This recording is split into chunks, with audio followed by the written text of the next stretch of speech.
Hey there, nerds. Let's talk cyclones. So, what's the point today? Basically, you want to be able to understand what a tropical cyclone is and how it works. You want to explain the short-term and long-term effects of them. Now, those effects we'll talk about a little bit right now, but mostly we're going to cover those in class. So this is mostly what is it, how does it work? And if we just see down here, we can actually see the cyclone. And I don't know which one this is. And in the middle there, we see the eye. Okay, so that's the eye of the storm, and that's actually quite large. It'd be about 40 kilometers wide. And then we see these spiraling rain bands all around it. All right, so what are they? Essentially, it's a really low pressure system that happens in the tropics. Okay, in the southern hemisphere. Northern hemisphere has tornadoes. We have cyclones. And if you go to the northern hemisphere, they actually spin in a different direction. So all of our cyclones spin in a clockwise fashion, and the winds are at least 63 kilometers per hour. That is that's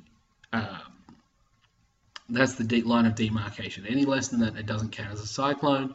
So it's 63 kilometers per hour on average. And this means in the center of the storm, it's going to be super, super fast. On the very edge of the storm, it's going to be quite low. And average it out in the middle there, 63 kilometers per hour. And it rotates in a clockwise direction. If they get super severe, we start to call them hurricanes or typhoon, depending on which part of the world you live in. So this means that the current technologies need to be managed, maintained and utilized in order to protect the exposed population, which is actually quite a lot. So to do this, we have to understand the characteristics, which are sustained wind speeds of more than 100 kilometers per hour at the center, so that's around the eye. Very low atmospheric pressure system. They increase the sea level, and that's the super low pressure, so the air pressure is really low, so the water rises. There's less weight holding the water down. That's quite interesting, actually. So as the air pressure decreases, there's less weight holding the water down, so it lifts. This also causes storm surges and increased wave heights.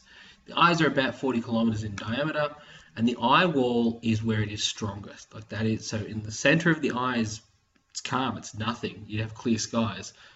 But once that passes overhead, you all of a sudden start to hit the strongest parts again. So if the eye passes overhead twice, you get hit by pretty much the strongest and heaviest rainfall and winds of the entire storm. So then you get these spiral rain bands. Eventually, these are clouds that can go for over 1,000 kilometers from the eye, and they always rotate in a clockwise direction. So what are the parts? Well, you've got the eye in the middle here, and that's where it's the lowest pressure part. There's nothing there's no clouds. It's the calmest part of the storm. There might still be clouds, but it's still the calmest part of the storm. The eye wall next to it, however, that's the strongest part. That's the really brutal, heavy winds, heavy rains. And winds can get above 200 kilometers per hour there, which is insane. And then you've got these rain bands, which spiral out. Okay, the rain bands, the clouds, they spiral out, and that's why there's these really large storms associated with the cyclone. So where and when do they happen? But basically, they happen in the northern half of the country, and that's because it's a tropical event. Okay, so northern coastline, about November to April. So it's like 6 months of the year. Okay, so we need to have some precautionary systems in place, and we need to make sure they're working safely. This is a real issue in Australia for about 6 months of the year. So about 20,000 kilometers of coast. Okay, so that's all that way there. And roughly 20% of our population are exposed to this. Obviously, they're most over here and some up this end here.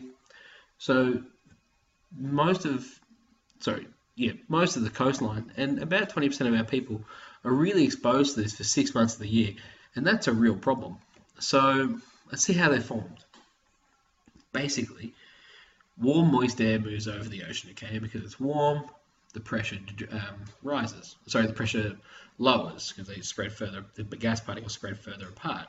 So the water vapor rises into the atmosphere, and as it rises, it cools down.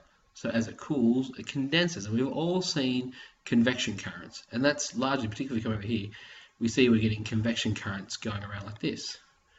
Okay, so convection current rises, and then it loses its loses energy, so it cools down, and then it starts to drop again. So convection currents happening on the inside. So as the condenses, it releases heat into the atmosphere, which makes the air even lighter, and that lowers the pressure further. And we can see we've got a very large, what's the word here? A very, very large feedback system where as the pressure decreases, instead of having something which sends it back the other way to counteract it, it just keeps going and feeds into itself. So the warmed air continues to rise with the moisture air, and the moist air from the ocean takes its place, creating more wind. So as this rises, it creates a little vacuum, and the wind just rushes in to fill it up. So it keeps rising, more wind rushes in, and it rushes in, and that's what causes the strong winds. Now, there's also wind above it, and that's just the high speed winds above the Earth. So because this is a cloud that extends 12 or so kilometers up, you've got these ultra high speed winds, and that's what gives it a cyclonic shape. Otherwise it would just look like a donut.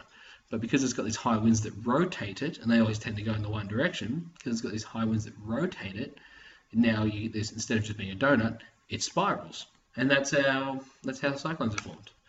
Now, let's have a look at a couple of fairly brutal ones. So these three here are Australian, this one here is American. Cyclone Tracy is one of the most famous ones.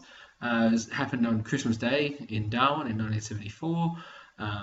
So let's see, the waters were measured having risen 4 meters. Okay, so waves of 4 meters.